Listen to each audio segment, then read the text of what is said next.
જય દ્વારકાધીશ. માંગો 20 ને આપે 30. મારા જય દ્વારકાધીશ.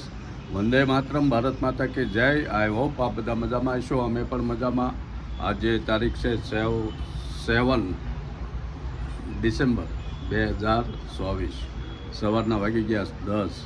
મસ્ત મજાનો વ્લોગ આપણે સુરતથી ચાલુ કરીએ છીએ. જો બાલ્કનીમાં ઊભા, ગાર્ડનની સામે બાલ્કનીમાં ઊભા આપ સર્વનો યુટ્યુબ ફેમિલીમાં આરકે બુદેલ વ્લોગ વતી હાર્દિક હૃદયપૂર્વક સ્વાગત છે. અને આજે મેરેજમાં નથી, આજે ઘરે જ છીએ. અમારે ગોપીના સાવન બંને ગયા હતા ચેન્નાઈ વિઝા માટે, પાસપોર્ટમાં સિક્કો મરાવવા. તો એ લોકો એરપોર્ટે આવે છે ચેન્નાઈથી ડાયરેક્ટ સુરત, અને સુરત પહોંચશે 11 વાગે. એટલે આપણે નીકળીએ અત્યારે એરપોર્ટ જવા અને વેલકમ કરવા પહોંચી જઈએ. ચાલો તમે પણ બધા પહેલાં ભગવાનના પગે લાગી લઈએ. મસ્ત ઠંડુ ઠંડુ વાતાવરણ છે. ગમે ત્યાં બહાર જઈએ, ભગવાનને પગે લાગી, માતા પિતાને વંદન કરી અને પછી જઈએ.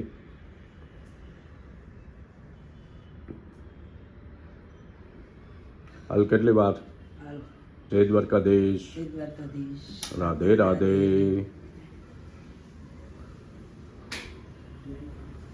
સરસ મજાના ચેજ મેગ્નેટ દ્વારકાધીશ ધજાના દર્શન કરી લેવાના. લાસ વેગસ છે. ઓસ્કાર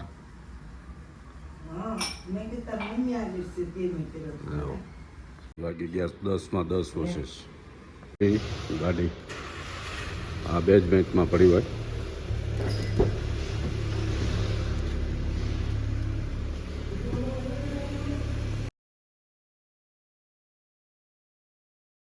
એ લોકો આવી ગયા એરપોર્ટ, સુરત ઇન્ટરનેશનલ એરપોર્ટ. એરપોર્ટે લેવા મૂકવા આવવાની બહુ મજા આવે. તો આપણે આવી જઈશ. અત્યારે 8 દિવસમાં ત્રીજી વાર એરપોર્ટે આવ્યા છે આપણે. સરસ મજાનું નવું એરપોર્ટ બન્યું સુરત હવાઈ મથક.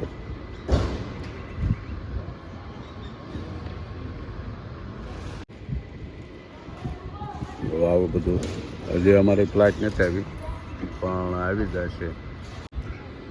હજી ફ્લાઇટ આવી નહીં, હમણાં આવશે. જો આ બધું સામે પાર્કિંગ એમ એરપોર્ટમાં આવે મજા.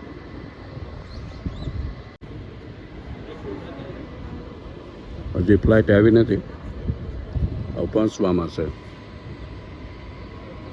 જો સામેથી બેસવાનું હોય તો ત્યાં જવાનું, આપણે આવતા હોય તો અહીંથી આવશે.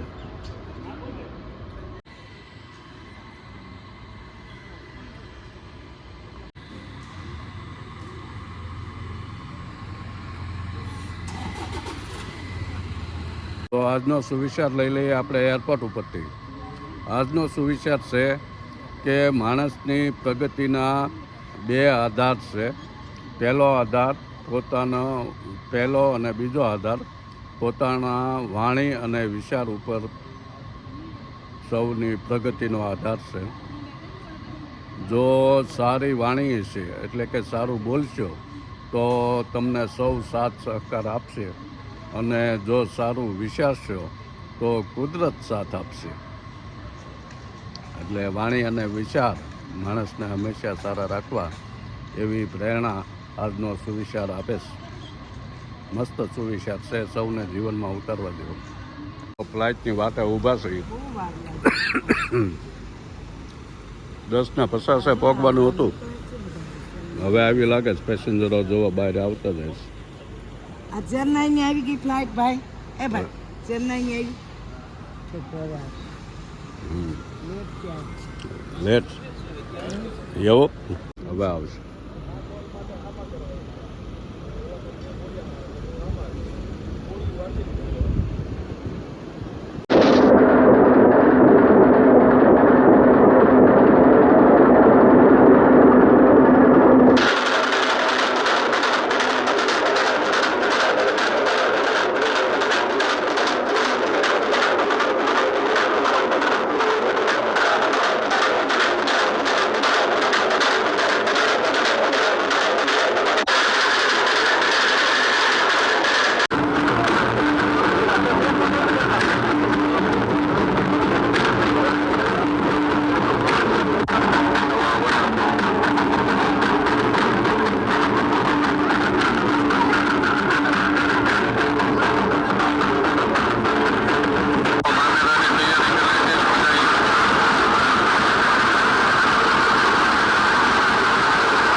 એ પીહુ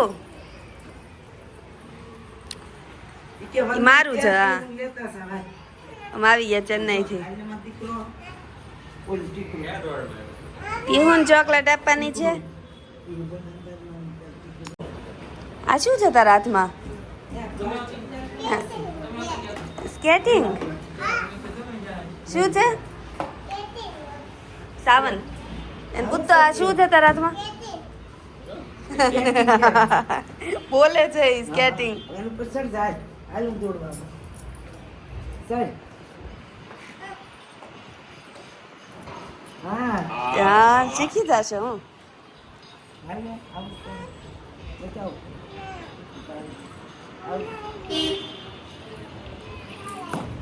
કાલ આવીશ.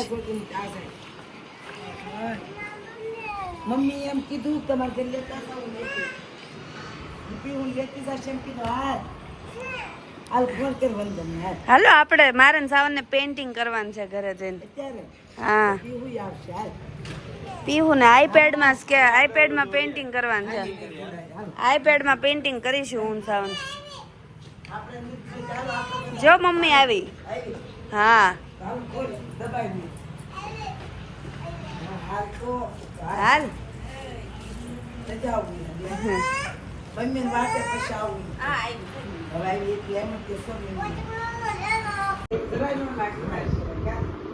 મારે વધારે પડે ને 7-5 માંથી એ અમારે બે હા. નાના હોય એને ખોટા જ પાછા એક તમને ખબર જ છે હવે હા, જો અમારે એરપોર્ટથી આવ્યા પછી ઘરે મહેમાન આવી ગયા છે અમારા કુરજીભાઈ, આપણા ભાઈબંધ છે તરસીમિયાના, અને એના નાના ભાઈ રમેશભાઈ, અને ઓલપા શૈલેષ મારા હાડુભાઈ અહીંયા લગ્નમાં આવ્યા છે ભાવનગરથી. તે મળવા ઘરે આવ્યા છે ને રસોઈ બનાવે છે. એ લોકો જમીને આવ્યા. જો બે ગયા ઘુમાઈને કરીએ છીએ આપણે ભાવનગરની જૂની વાતો બધા કરીને મોજ કરીએ. જો થોડા એ બુદ્ધિ કરી દો એક પડીકીમાં જો અમારે ચેન્નાઈથી આવી ગયા ગોપીન સાવન બે, અને હવે ઘરે બેઠા બેઠા ઓફિસ બનાવી છે અને વર્ક ફ્રોમ હોમ અહીંથી અમેરિકાનું કામ થાય છે. અને એમની મસ્ત મજાની કોફી બનાવે છે, એટલે આ બેયને અહીંયા ઓફિસ જેવું ઉજી રહે એવું થઈ જાય. સારી સગવડ ઓફિસ જેવી હા ફૂલ, કાંઈ ઘટે જ નહીં. કાંઈ ન ઘટે. જો એક બાજુ ટીવી ચાલુ છે, એમાં મેચ આવે છે ઓસ્ટ્રેલિયા અને લીધું મેચ જોવા એમ ડિઝની પ્લસ હોટસ્ટાર. તો કેવું. હા, નકર અમારે આમાં લાઈવ ન આવતી. હા મેં લીધું ને હમણાં મેં લોગિન મતલબ મેં મારો અકાઉન્ટમાં લઈને લોગિન કર્યું.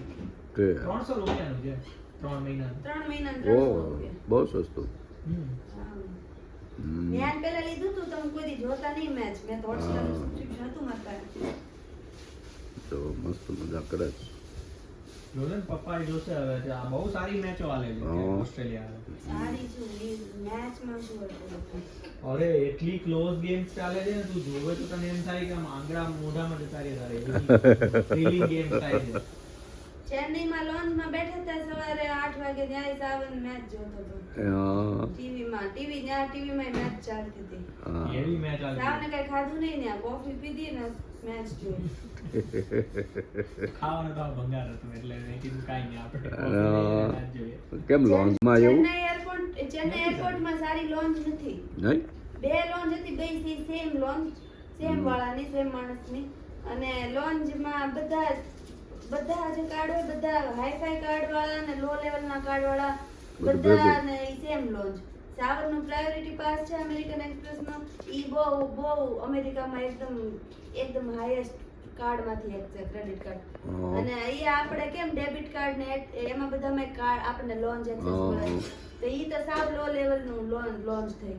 તો બીજા સારા એરપોર્ટ હોય ને એમાં બધાની અલગ અલગ લોન્જ હોય, હાઈફાઈ કાર્ડ વાળાની અલગ લોન્જ હોય.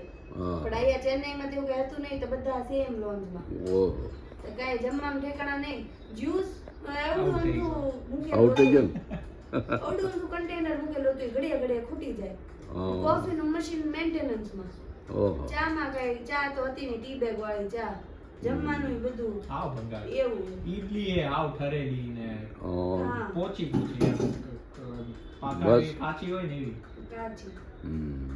ફ્લાઇટમાં ચા કાંઈ પાણી કાંઈ નહીં. કોફીનું મશીન બગડી ગયું હતું, પછી કોકને બોલ આવી ગઈ મસ્તીની. શારદાબેન સાચેપરા સ્પેશિયલ ના ઇન્ડિયન સ્ટાઇલ નેસ્કેફે કોફી. હા સ્ટ્રોંગ હા ત્યાં એક હા. કોફીની કોફીની મજા લેવાની હતી, ત્યાં એક ખેલાડી આઉટ થઈ ગયો એમ. ખેલાડી એટલે વિરાટ કોહલી. હા કોહલી આવ્યો એ કોહલી એવો આઉટ કોણ થયું? આઉટ થયો એનું નામ ભૂલી ગયો. જયસ્વાલ. કેવો out થયો? કેટલા રનમાં? 20 સેકન્ડ. ઓહ